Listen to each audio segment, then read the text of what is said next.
17. Y el Señor es el Espíritu, y donde el Espíritu del Señor está, hay libertad. Es el Espíritu que recibían los creyentes cuando ponían su fe en el Evangelio del Reino, es decir, a través de poner su fe en el Mesías y su sacrificio en la cruz. Y todos nosotros con un rostro sin velo, contemplamos la gloria del Señor en un espejo,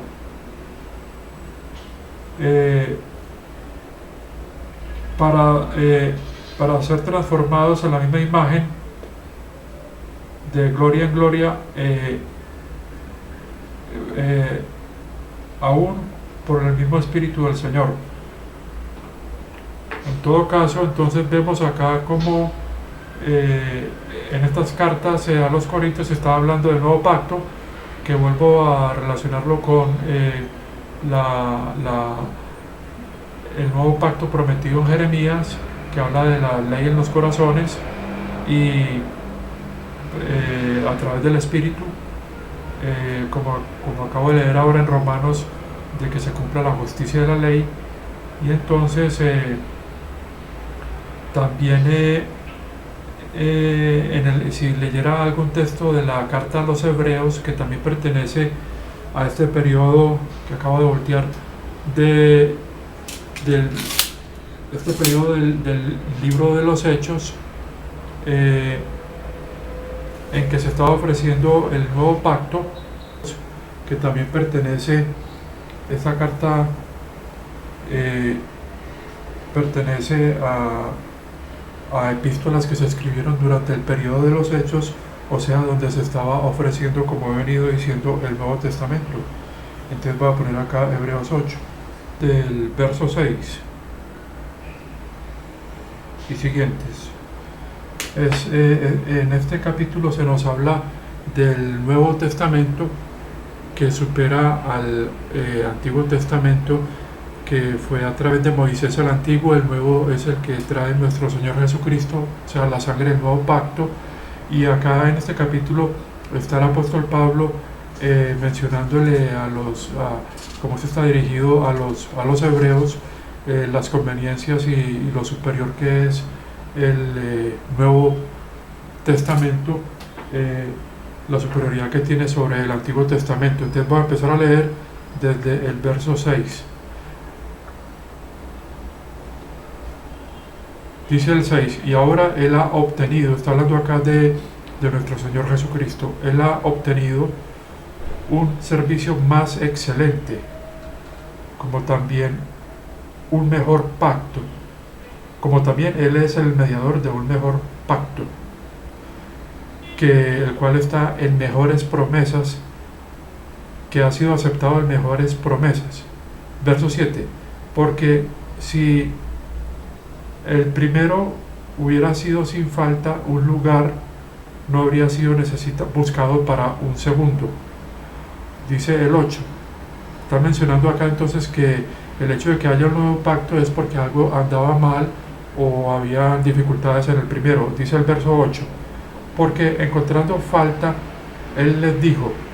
o sea, está hablando de lo que dice Dios en las escrituras del Antiguo Testamento. Miren, vienen días, esto es una cita del Antiguo Testamento, creo que es de Jeremías capítulo 31. Dice así: miren, vienen días, dice el Señor, en que yo completaré con la casa de Israel y con la casa de Judá un nuevo pacto. Dice acá completará. Verso 9, no de acuerdo al pacto que yo hice con sus padres en el día de yo tomarlos por su mano para sacarlos de la tierra de Egipto, porque ellos no permanecieron en mi pacto y yo no los consideré, dice el Señor. Dice el verso 10, porque este es el pacto que yo haré con la casa de Israel después de esos días, dice el Señor, dando mis leyes en su mente y sobre sus corazones las escribiré, y yo seré para ellos por un Dios, y ellos serán para mí por un pueblo, o sea, serán un pueblo. Verso 11, y ellos no enseñarán cada uno a su vecino y a su hermano, y cada uno a su hermano, diciendo, conoce al Señor, porque ellos todos me conocerán, desde el más pequeño, desde el pequeño de ellos hasta el grande de ellos. Verso 12, porque yo seré misericordioso a sus injusticias y sus pecados y sus transgresiones o sus maldades, yo no recordaré más. Dice el verso 13, al decir nuevo, él ha hecho el primero viejo, y lo que se hace obsoleto y es viejo está cerca a desaparecer. Entonces, lo importante acá de este verso es que se habla del ofrecimiento que está haciendo el apóstol Pablo del nuevo pacto a los hebreos, y que diciéndoles que este pacto hace al otro inválido, pero que en este momento dice que está cerca de desaparecer, porque todavía es un pacto que se les está ofreciendo, y como he venido mencionando, se trata de la ley escrita en los corazones y del perdón de pecados que se le ofrece a la nación de Israel. Todo esto por el sacrificio de nuestro Señor Jesucristo. Rápidamente también quiero leer un texto que está en la primera y segunda carta de Juan, para que veamos que allí también es contemplada los 10 mandamientos, o sea, lo que es la ley, y que son cartas que se envían a iglesias o a grupos de creyentes de la Iglesia de Dios. Esta cita que quiero leer de la primera de Juan está en el capítulo 5.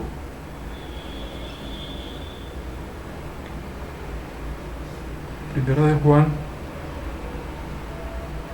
creo que es al revés. Primera de Juan,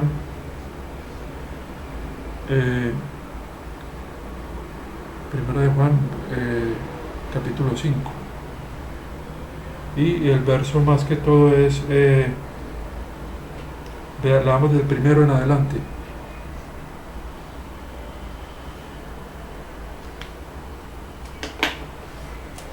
Entonces dice acá el primero: todo el que esté creyendo que Jesús es el Cristo de Dios ha sido renacido, y todo el que esté amándolo, y todo el que esté amando a quien él ha engendrado, o sea, el que ame a su hermano, también lo ama a él, que es engendrado por él.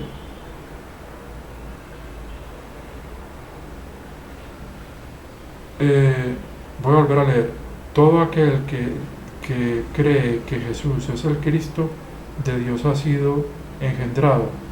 y todo aquel que esté amándolo, y todo aquel que ame al que engendra, también ama al que es engendrado de él. O sea, el que dice que ama a Dios debe amar a su hermano. En esto sabemos que amamos a los hijos de Dios cuando amamos a Dios y sus mandamientos guardamos, porque este es el amor de Dios, que sus mandamientos debemos cumplir, podemos cumplir, y sus mandamientos no son difíciles. Dice el verso 4, porque todo aquel que es nacido de Dios ha vencido al mundo, y esta es la victoria que ha vencido al mundo, nuestra fe. Bueno, entonces leí este verso para mencionar cómo en otra de las cartas, esto está pues en el otro lado, en otra de las cartas que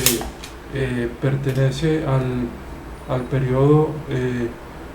que va de los evangelios al final del libro de los Hechos, también se menciona, como es esta de primera de Juan, también se mencionan los mandamientos, pero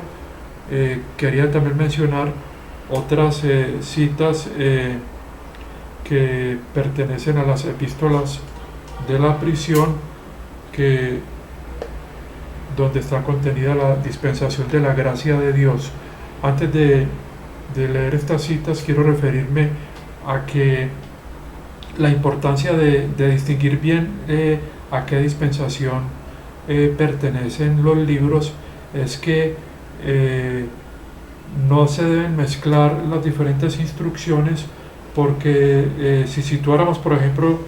nuestra dispensación dentro de la dispensación de la promesa, entonces encontraríamos contradicciones en las instrucciones, ya que, por ejemplo, en nuestra dispensación, como voy a leer enseguida, el mensaje que se menciona sobre la ley es un poco diferente al que se menciona en las cartas que pertenecen al ofrecimiento del nuevo pacto, como las que leí de primera Corintios, como están acá de segunda Corintios capítulo 3, de Hebreos 8 y esta que acabo de leer de primera de Juan. Entonces o sea que en síntesis lo que quiero resaltar es que no debemos mezclar la dispensación de la gracia de Dios con la dispensación de la promesa, porque entonces encontraríamos contradicciones, como por ejemplo si situamos nuestra dispensación en este periodo que va desde los evangelios, entonces vemos que la esperanza que se ofrece por ejemplo en los libros de los evangelios es un reino que va a tener lugar en la tierra. En cambio, la esperanza que está ofrecida por ejemplo en el capítulo 1 de Efesios es unas bendiciones que son en lugares celestiales, junto con otro texto que está en Colosenses, donde se habla de que los creyentes han sido trasladados a los lugares celestiales. Esto está en Colosenses 3,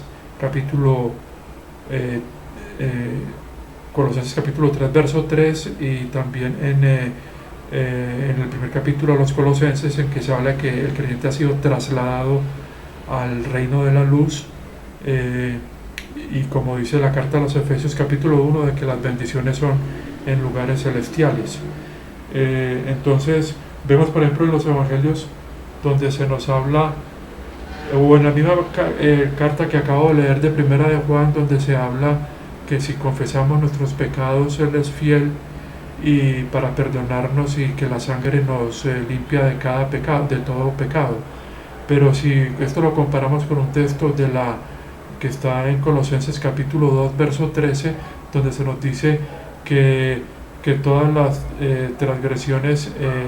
está en Colosenses capítulo 2, verso 13, donde se nos dice que todas nuestras transgresiones han sido perdonadas.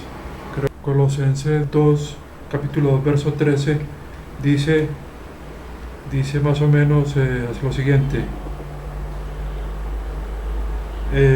y ustedes, estando muertos en las transgresiones y la incircuncisión de su carne,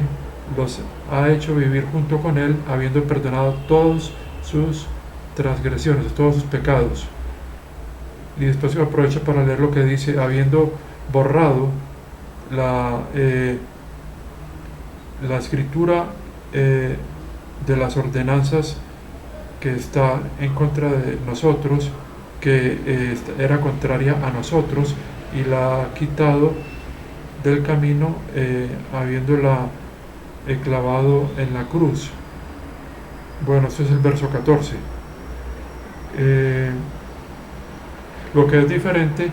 a lo que acabo de leer en algunos textos de las cartas que pertenecen al periodo de los Hechos, donde se habla de un pacto donde la ley va a estar escrita en los corazones, que es el nuevo pacto. Voy a borrar acá estas citas donde se refieren al nuevo pacto, para escribir algunas citas que tenían que ver con la dispensación de la gracia de Dios, donde se habla justamente que la ley ha sido abolida en el cuerpo de nuestro Señor Jesucristo, lo cual es diferente a la ley que ya es cumplida por el Espíritu,